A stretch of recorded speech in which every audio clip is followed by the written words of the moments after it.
Nucleus humour তার মধ্য দিয়ে গিয়ে তারপর রেটিনায় পড়বে। এভাবে রেটিনায় বস্তুর প্রতিবিম্ব পাবো।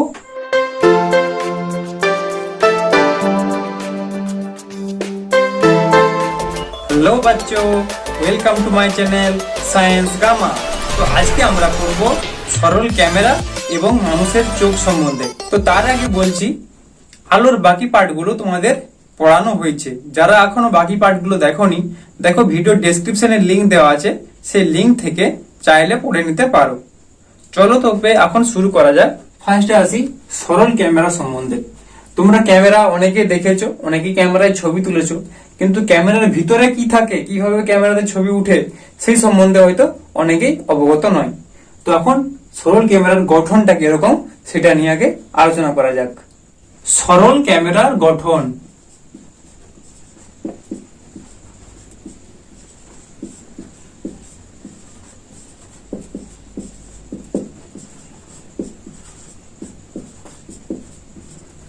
সরল ক্যামেরার গঠন বললে ফার্স্টে কি বলবো না, আলোক নিরুদ্ধ বাক্স।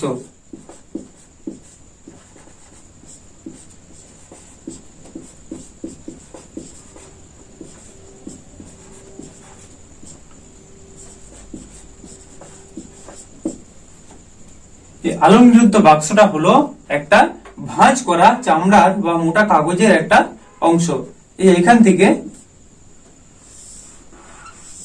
এই অংশটা হচ্ছে একটা আলোক নিরুদ্ধ বাক্স বা একটা চামড়ার বা কাগজের বাক্স। এটাকে প্রয়োজন মতো এর দৈর্ঘ্য বাড়ানো বা কমানো যায়। দেখতে পাচ্ছ ভাঁজ করা আছে, মানে এটাকে টান দিলেই দৈর্ঘ্য বাড়বে, আবার সংকোচন করলে দৈর্ঘ্য কমানো যায়। কারণ কি, পর্দায় যখন বস্তুর প্রতিবিম্ব পাবো, তাহলে সেইভাবে আমাদের ফোকাসটা সেট করতে হয়, তবে আমরা প্রতিবিম্ব পাবো। সেই জন্য এটাকে দৈর্ঘ্য কমানো বাড়ানো করে আমরা প্রতিবিম্বটা ফেলতে পারি। তো এটা, এবং এর ভিতরের অংশটা কালো রং করা থাকে। কারণ কি, যখন এই বস্তু থেকে আলোটা যাচ্ছে, তখন এর মধ্য দিয়ে যাতে না আলোর প্রতিফলন হয়, সেই জন্য ভিতরের অংশটা কালো করা থাকে। এটাই গেল আলোক নিরুদ্ধ বাক্সের কাজ। এরপর 2 নম্বরে বলছি অভিলক্ষ্য।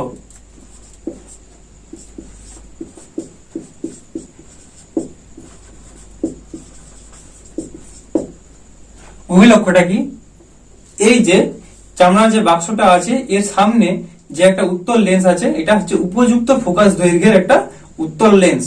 এর মধ্যে দিয়ে আলোটা পাস করে যে প্রতিবিম্বটা পড়বে, তাহলে এই উত্তল লেন্সটা উপযুক্ত ফোকাস দৈর্ঘ্যের, এটাকে আমরা বলবো অভিলক্ষ্য।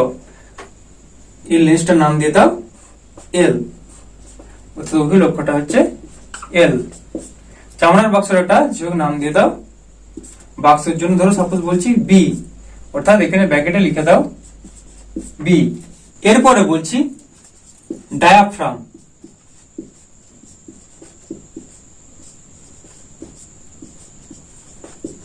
ডায়াফ্রামের জন্য এটাকে ডি দিয়ে চিহ্নিত করছি।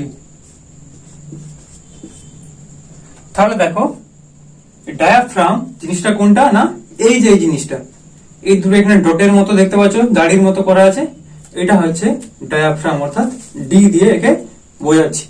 অ্যাকচুয়ালি এটা হচ্ছে একটা গোল চাকতির মতো কয়েকটা ধাতব মানে পাত দিয়ে একসঙ্গে সংযুক্ত করে করা হয়েছে। মানে ব্যাপারটা কি, দেখো এই জিনিসটা দেখাচ্ছে হচ্ছে এরকম, আর নিচেটা এরকম। অ্যাকচুয়ালি ব্যাপারটা হচ্ছে এইরকম গোল সার্কেল করা আছে, এর মধ্যে অনেকগুলো এভাবে পাত আছে, একসাথে বসানো আছে। এই পাতগুলোর ব্যাসটা প্রয়োজন মতো স্ক্রু ঘুরিয়ে কমানো বা বাড়ানো যায়। এর যখন এই পাতের ব্যাসটা কমে যাবে, তখন কি হবে, এর মধ্য দিয়ে কম আলো পাস করবে, অর্থাৎ এইটুকু আলোটা পাস করবে। যখন আলোটা এই সোজা যাচ্ছিল, এই সোজা আলোটা পাস করতে পারবে না, ব্যাসটা কমিয়ে দিয়েছি বলে। এই সোজা আলো দুটো পাস করতে পারবে না, জাস্ট এইটুকু অংশের মধ্য দিয়ে আলো সেটাই পাস করতে পারবে। অর্থাৎ যখন এর ব্যাসটা কমিয়ে দেব, তখন কি হবে, এই লেন্সের যে কার্যকর উন্মেষটা সেটা কমে যাবে। লেন্সের উন্মেষ বলতে আমরা কি জানি, ধরো এটা একটা লেন্স ছিল, এর উন্মেষ বলতে কি, লেন্সটা অ্যাকচুয়ালি এটা এইভাবে দেখছি বলে, অ্যাকচুয়ালি এইভাবে দেখলে লেন্স তো একটা গোল হয়। এর উন্মেষ বলতে এখান থেকে এই দূরত্বটা, অর্থাৎ সবচেয়ে যে বড় জ্যাটা অর্থাৎ ব্যাসটা, সেটাই হচ্ছে উন্মেষ। মানে এটা উন্মেষ ছিল, তারপরে লেন্সটা সর্বোচ্চ কাজ কোথাও মানে এখান থেকে এই অংশের মধ্যে যদি লেন্সের আলো যায়, লেন্সটা কাজ করতে পারবে। আর এটাই হচ্ছে লেন্সের এখান থেকে এই দূরত্বটাই হচ্ছে লেন্সের উন্মেষ বা রৈখিক উন্মেষ বলতে পারো। আর যখনই এই ইয়েটা আমাদের ডায়াফ্রামের ব্যাসটা যদি কমিয়ে দিই, তখন কি হবে, লেন্সের উন্মেষ এই অবধি থাকলেও এখানে আলোটা তো এদিকে আর যেতে পারছিল না, এখানে এসে আটকে যাবে। একটা আলো সাপোজ ধরো এখানে আসছে, এই সোজা এসে এখানে পড়লো, দিয়ে এখানে এসে তো আটকে যাবে, আর যেতে পারবে না। তার মানে এর যখনই আমরা ব্যাসটাকে কমিয়ে দেবো, তখনই লেন্সের কার্যকর যে উন্মেষটা, অর্থাৎ যেই অঞ্চলটার মধ্যে লেন্সটা কাজ করতে পারবে, এই ব্যাসটা ধর এইটুকু করে দিলাম, লেন্সটা তখন এইটুকু অংশে কাজ করবে, তার লেন্সের কার্যকর উন্মেষ তখন কমে যাবে। এবং এখানে যে পর্দায় ছবিটা পাবো, অবশ্যই উন্মেষ কমে গেলে আলোটাও কম আসবে, এবং এখানে যে প্রতিবিম্বটা পাবো সেটাও স্পষ্ট হবে। এটাই গেল ডায়াফ্রামের কাজ ডি। এরপর 4 নম্বরে বলছি শাটার এস।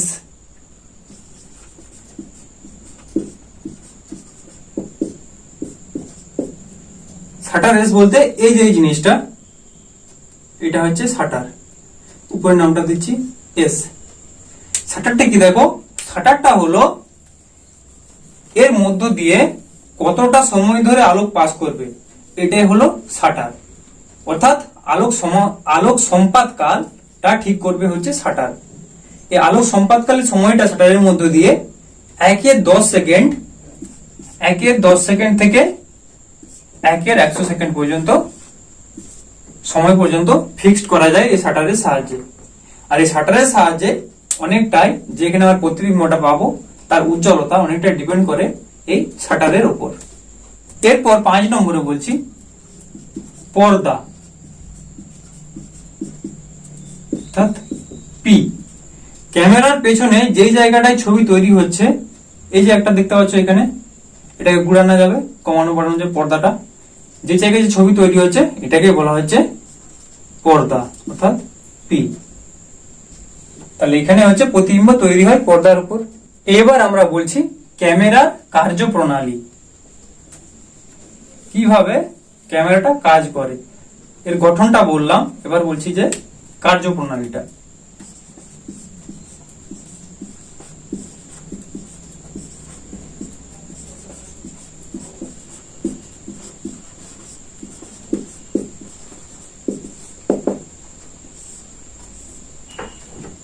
দেখো প্রথম কি করা হয়, এই যে পর্দাটা দেখতে পাচ্ছ, এই পর্দার জায়গায় একটা পর্দাটা সরিয়ে দিয়ে একটা ঘষা কাচের একটা প্লেট রাখা হয়। এরপর কি করা হয়, এই যে শাটার দেখতে পাচ্ছ, শাটারটাকে সরিয়ে নেওয়া হয়। তখন কি হবে, আলোটা ডিরেক্টলি যে এখানে এসে পড়বে। আলোটা পড়লে অর্থাৎ এর প্রতিবিম্বটা এখানে পাবো, কিন্তু প্রতিবিম্ব তো সঙ্গে সঙ্গে পেয়ে যাবো না, আমাদেরকে আগে ফোকাসটা সেট করতে হবে। ওর জন্য এই যে বাক্সটা আছে, চামড়ার বাক্সটা, এর দৈর্ঘ্য কমিয়ে বাড়িয়ে আমরা কি করব, ফোকাসটা কোথায় হচ্ছে, কারণ কি এর ক্যামেরার ভিতরে কি হচ্ছে তো দেখতে পাচ্ছি না, ঘষা কাজটা আছে, বাইরে থেকে দেখতে পাচ্ছি, এরপর প্রতিবিম্বটা আমরা পাচ্ছি। তাহলে দৈর্ঘ্য কমিয়ে বাড়িয়ে কোথায় প্রতিবিম্বটা হচ্ছে সেটা আমরা আগে ফিক্সড করে নিলাম। যেই জায়গায় পাচ্ছি প্রতিবিম্বটা, অর্থাৎ ফোকাসটা, প্রতিবিম্বের ফোকাসিংটা সেট করে নিলাম। তারপর কি করলাম, শাটারটাকে আবার লাগিয়ে দিলাম, অর্থাৎ আলো যাতায়াত বন্ধ হয়ে গেল। এরপর কি করছি, এই ঘষা কাঁচ প্লেটটাকে সরে নিয়ে এখানে একটা ফটো প্লেট বা ফিল্ম রাখা হয়, যেটার উপরে সিলভার ব্রোমাইড অর্থাৎ AgBr আলোক সংবেদী সিলভার ব্রোমাইডের একটা প্রলেপ দেওয়া থাকে। তাহলে এখানে সিলভার ব্রোমাইডের প্রলেপ যুক্ত একটা ফটো প্লেট রাখা হলো, আর শাটারটা কি আছে না, বন্ধ আছে। আর ফোকাস তো আমরা আগে সেট করে নিয়েছি। এবার কি করব, শাটারটাকে সরিয়ে নেব বা শাটারটাকে খুলে নেব। তাহলে এর মধ্যে দিয়ে আলো আবার পাস করবে, আলো পাস করে এই ফটো প্লেটের উপর আলোটা পড়বে। তারপর আলোটা পাস করার পরে আবার শাটারটাকে অফ করে দিলাম। এরপর যে অংশটায় এই ফটো প্লেটের উপর আলো পড়বে, সিলভার ব্রোমাইডে কি হয়, সিলভার ব্রোমাইডে আলো এসে পড়লে রাসায়নিক বিক্রিয়া তৈরি হবে, অর্থাৎ যেই সোজা এসে আলোটা পড়বে সেখানে রাসায়নিক বিক্রিয়া হয়ে একটা আমরা এর প্রতিবিম্ব পাবো। আর এই প্রতিবিম্ব থেকে আমরা পরবর্তীতে আলোকচিত্র পেয়ে থাকি। এরপরে বলছি ক্যামেরার প্রতিবিম্ব গঠন। ক্যামেরায়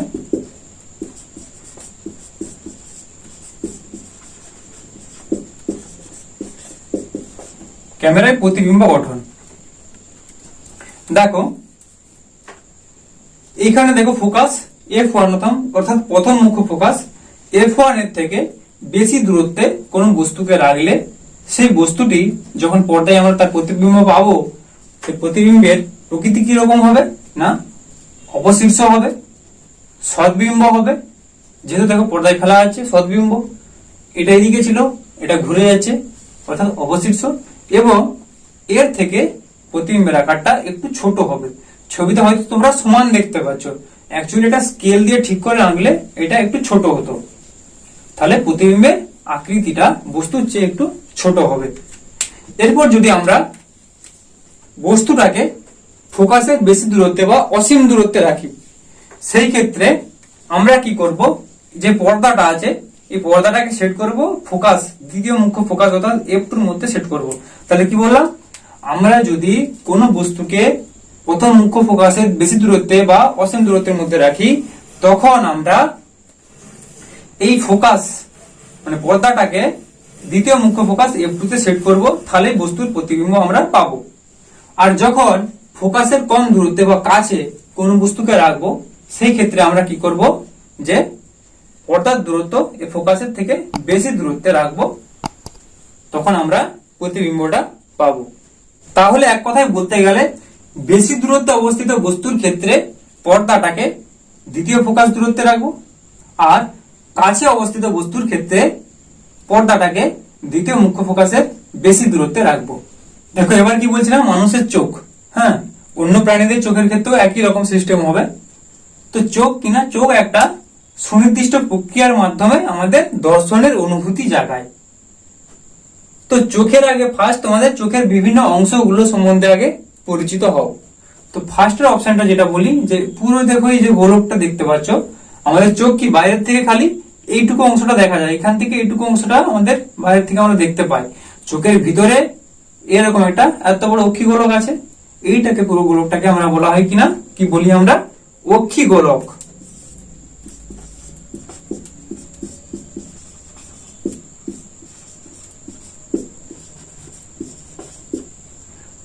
তাহলে চোখের এই সম্পূর্ণ অংশটাকে গোলকটাকে বলা হয় অক্ষি গোলক। এরপর বলছি 2 নম্বরে কর্নিয়া। কর্নিয়াটা কি না, কর্নিয়াটা হলো যে চক্ষু কোটরের ভিতরে কয়েকটা মাংসপেশি নিয়ে গঠিত একটা তন্তু বা আবরণ, যেটি চোখটাকে আমাদের বিভিন্ন দিকে এরকম করে ঘোরাতে পারে, এটা হচ্ছে কর্নিয়া। এই কর্নিয়াটা এই দেখো এই পুরো অংশটা হচ্ছে কর্নিয়া, অক্ষিগোলকটাকে পুরোটাকে ঘিরে রেখেছে। এই সাদা অংশ পুরোটা, উপরে যে সাদা অংশ এই পুরোটা হচ্ছে কর্নিয়া। এটা অস্বচ্ছ তন্তুময় একটা অংশ, এটাকে বলা হয় শ্বেত মণ্ডল। অস্বচ্ছ তন্তুময় এই অংশটাকে বলা হচ্ছে শ্বেত মণ্ডল।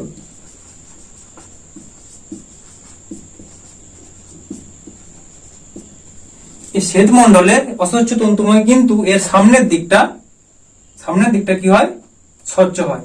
বাকি অংশটা পুরোটা শ্বেত মণ্ডল এবং অস্বচ্ছ, কিন্তু এই অংশেরই সামনের দিকটা অর্থাৎ এখান থেকে এই অংশটা না স্বচ্ছ মাধ্যম হয়, অর্থাৎ এর মধ্য দিয়ে আলো পাস করতে পারে। চোখের এই অংশের মধ্য দিয়ে আলোটা প্রথম প্রবেশ করে, এবং এই অংশের যে বাঁকটা দেখতে পাচ্ছ, এই বাঁকটা এই অংশের এখানে যে বাঁকটা দেখো এখানের বাঁকের তুলনায় বেশি, অর্থাৎ এর বক্রতা এই সাইডের বক্রতার তুলনায় বেশি, এবং এর একটা প্রতিসারাঙ্ক আছে। যেমন দেখো কাচের একটা প্রতিসারাঙ্ক আছে, বায়ু মাধ্যমের প্রতিসারাঙ্ক আছে, সেরকম এটাও তো একটা মাধ্যম, এই মাধ্যমের মধ্যে দিয়ে আলোটা যাচ্ছে, এর প্রতিসারাঙ্কটা হচ্ছে এটাকে তাহলে কি বলছে না কর্নিয়া।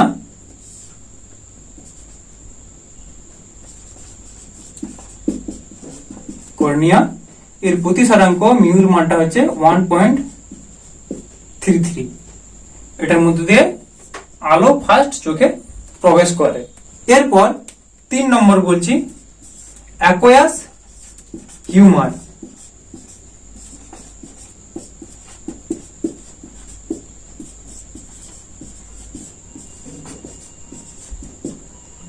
দেখো এই কর্নিয়ার ঠিক পেছনের যে অংশটা দেখতে পাচ্ছি, এই সাদা অংশটা, হ্যাঁ এখানে তো কালার আলাদা আলাদা করা সম্ভব নয়, এই অংশটা হচ্ছে অ্যাকোয়াস হিউমার।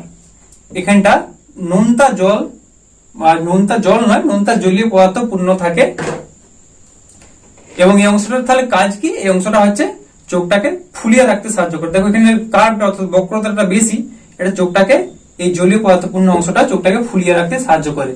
এবং এই অংশের হচ্ছে প্রতিসারাঙ্ক মিউর মানটা হচ্ছে 1.33। তাহলে এই অংশটাকে কি বলা হচ্ছে না, অ্যাকোয়াস হিউমার, যেটা কর্নিয়ার পেছনে অবস্থিত। অ্যাকোয়াস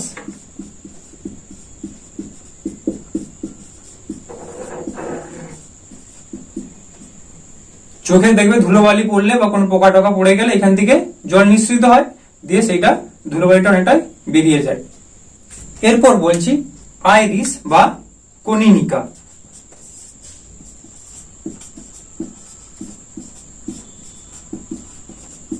আইরিস কোনটা, এখানে দেখো এই যে লাল মতো অংশটা, এটা হচ্ছে আইরিস।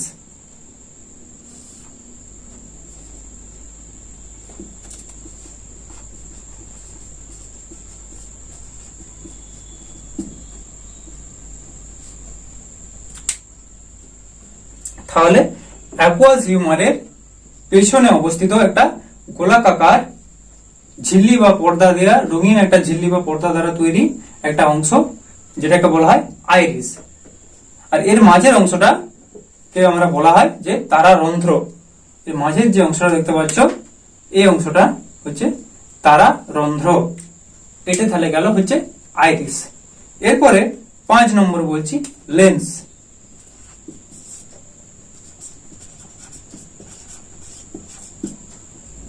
এই আইরিসের ঠিক পেছনে একটা স্বচ্ছ নমনীয় অংশ, যেটাকে বলা হচ্ছে লেন্স।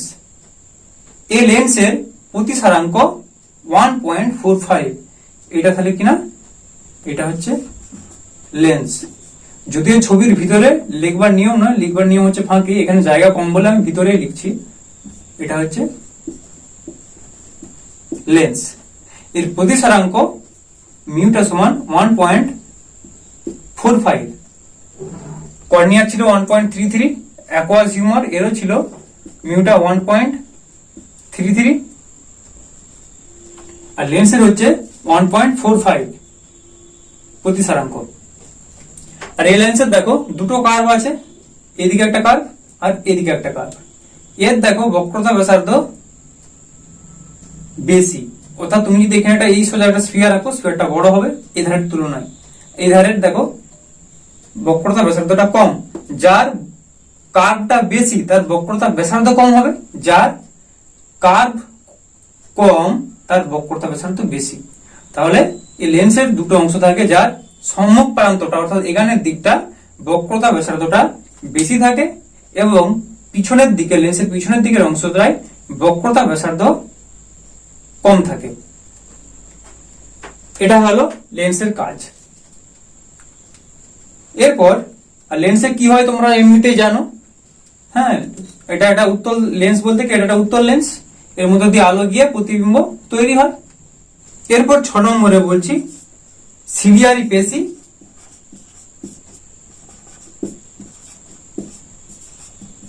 Ciliary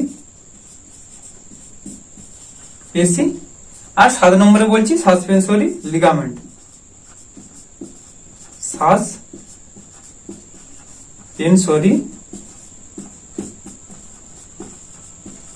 ligament. তাহলে সিলিয়ারি পেশি কোনটা, সিলিয়ারি পেশি হচ্ছে এই দেখো নীল মতো একটা অংশ কালার করা আছে, এটাকে বলা হচ্ছে সিলিয়ারি পেশি। এটাকে কি বলা হয়, সিলিয়ারি পেশি। আর সাসপেন্সরি লিগামেন্ট কোনটা, যেটা এমনি ব্ল্যাক করেছি, অ্যাকচুয়ালি কালারের ব্ল্যাক নয়, তো কালারের তো এখানে অত কালার নেই, এটাকে বলা হচ্ছে সাসপেন্সরি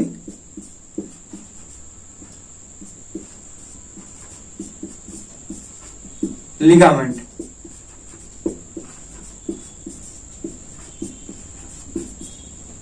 দেখো এদের কাজ আছে, সিলিয়ারি পেশি আর সাসপেন্সরি লিগামেন্ট কি করেছে দেখো, এই লেন্সটাকে এইভাবে ধরে রেখেছে। তাহলে এরাই লেন্সটাকে সঠিক অবস্থানে ফিক্সড রাখে। সঠিক অবস্থান বলতে কোথায়, একটা বস্তুকে তার প্রতিবিম্ব পেতে গেলে একটা বস্তুর, তাহলে ফোকাস তো আগে সৃষ্টি করতে হবে। সে সঠিক ফোকাসটা তৈরি করে সিলিয়ারি পেশি সাসপেন্সরি লিগামেন্টের মাধ্যমে। কি হবে দেখো, এরা কখনো কি হয় না সংকুচিত হয়, কখনো প্রসারিত হয়। ধরো একটা বস্তুকে তুমি অনেক দূরে রেখেছো, সেই ক্ষেত্রে প্রতিবিম্বটা পেতে হবে। তুমি তো আর লেন্সটাকে বড় ছোট করতে পারবে না, তুমি তো আর নতুন নতুন লেন্স এখানে নিতে পারবে না, একটাই লেন্স আছে, তুমি বস্তুটাকে অনেক দূরত্বে রেখেছো, সেভাবে তোমাকে ফোকাসটা সেট করতে হবে। আবার দেখো বস্তুটাকে ধরো সাপোজ বলছি কাছে রেখেছো, সেই ক্ষেত্রেও তোমাকে ফোকাসটা সেট করতে হবে। তখন কি করবে, সিলিয়ারি পেশি আর সাসপেন্সারি লিগামেন্ট এর ফোকাস যে দূরত্বটা কিভাবে বাড়াবে কমাবে, দেখো এরা যখন প্রসারিত হয়ে যাবে, এই কালো অংশটা নীল অংশটা অর্থাৎ সিলিয়ারি পেশি আর সাসপেন্সারি লিগামেন্ট যখন প্রসারিত হবে, এরা প্রসারিত হওয়া মানে কি, লেন্সটা এদিকে জড়ো হবে। তার মানে কি, লেন্সটা দেখো ধরো ছিল হচ্ছে এরকম, লেন্সটা এরকম ছিল, দুদিক থেকে চাপ দেওয়া হচ্ছে, এই দুটো প্রসারিত হচ্ছে মানে কি, প্রসারিত হচ্ছে মানে লেন্সটা চাপ পাচ্ছে এই দিক থেকে, তখন লেন্সটা সংকুচিত হয়ে যাবে, অর্থাৎ লেন্সটা তখন এরকম হবে, তাই না? অর্থাৎ লেন্সটার যে বক্রতা ছিল অর্থাৎ কার্ভটা আরো বেড়ে যাবে, তাহলে সেইভাবে ফোকাসটা সেট করা যাবে। আবার ধরো কোন ক্ষেত্রে দরকার লেন্সটাকে সরু করা, ফোকাস তবে সেট হবে, তা সেই ক্ষেত্রে কি হবে, এটা সংকুচিত হয়ে যাবে, সিলিয়ারি পেশি আর সাসপেন্সারি লিগামেন্টটা সংকুচিত হয়ে যাবে। সংকুচিত হয়ে গেলে কি হবে, লেন্সটা এরকম লম্বা হয়ে যাবে, এরকম হয়ে যাবে, অর্থাৎ যখন বলটা এদিকে যাচ্ছে, এরা যখন সংকুচিত হচ্ছে, দুটোই সংকুচিত হচ্ছে মানে কি এদিকে টানছে, এই যে এখানে ছিল সিলিয়ারি পেশি আর সাসপেন্সারি লিগামেন্ট, এরা সংকুচিত হয়ে যাচ্ছে, তখন লেন্সটা টান পড়ছে, তাহলে সেইভাবে এরা ফোকাসটা ফিক্সড করে, এটা এদের কাজ। এরপর বলছি 8 নম্বর রেটিনা।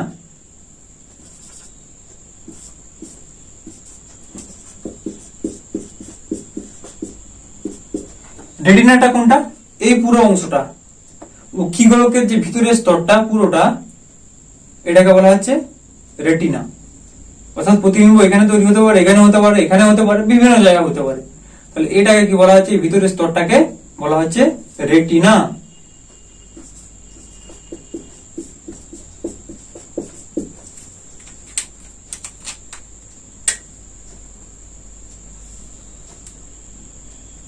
যেটা কতগুলো কোষ এবং তন্ত্র দ্বারা গঠিত এই রেটিনা। এই রেটিনার এবং যে অক্ষি লেন্সটা ছিল, এই অক্ষি লেন্স এবং রেটিনার মাঝখানে থেকে সাদা মতো অংশটা, এইটা দেখো একটা স্বচ্ছ জেলির মতো পদার্থ দ্বারা তৈরি, এটাকে বলা হয় ভিট্রিয়াস হিউমার। এই স্বচ্ছ জেলির মতো অংশটাকে কি বলা হচ্ছে তাহলে, ভিট্রিয়াস হিউমার।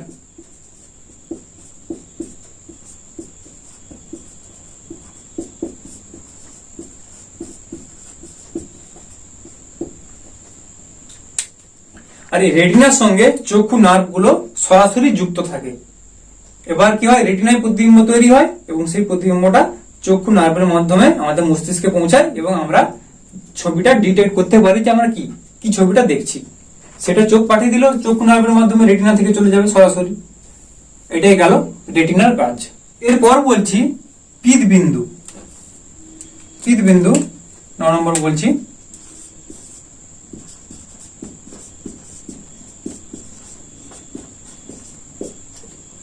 দেখো এই রেটিনার মাঝখানের এই অংশটা, রেটিনার মাঝখানে একটা অংশ আছে যার হচ্ছে ব্যাসটা 2 মিলিমিটার, 2 মিলিমিটার ব্যাসের মাঝখানে একটা অংশ আছে, এই অংশটাকে বলা হয় পিতবিন্দু।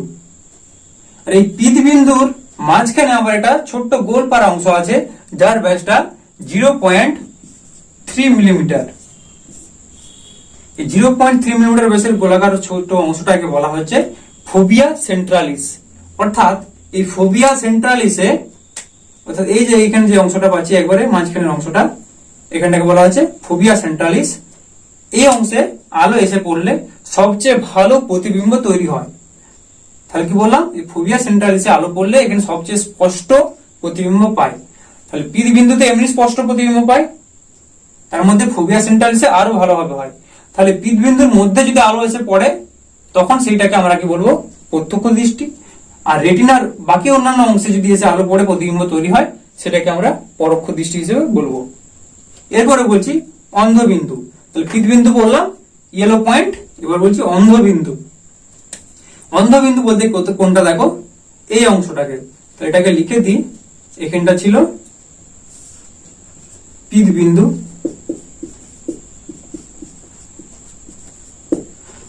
এরপর 10 নম্বর বলছি অন্ধবিন্দু অর্থাৎ ব্লাইন্ড স্পট। রেটিনার এই অংশে, যে অংশে চক্ষু নার্ভগুলো যুক্ত হয়েছে, রেটিনার সেই অংশে যদি আলো এসে পড়ে তাহলে কিন্তু আমরা প্রতিবিম্ব পাবো না। তা সেই অংশটাকে আমরা বলবো ব্লাইন্ড স্পট বা অন্ধবিন্দু। এবার এই পুরো জিনিসটার শর্ট করে বলছি যে চোখে কিভাবে প্রতিবিম্ব গঠন হয়। তাহলে কি বলছি না, চোখে প্রতিবিম্ব গঠন। চোখে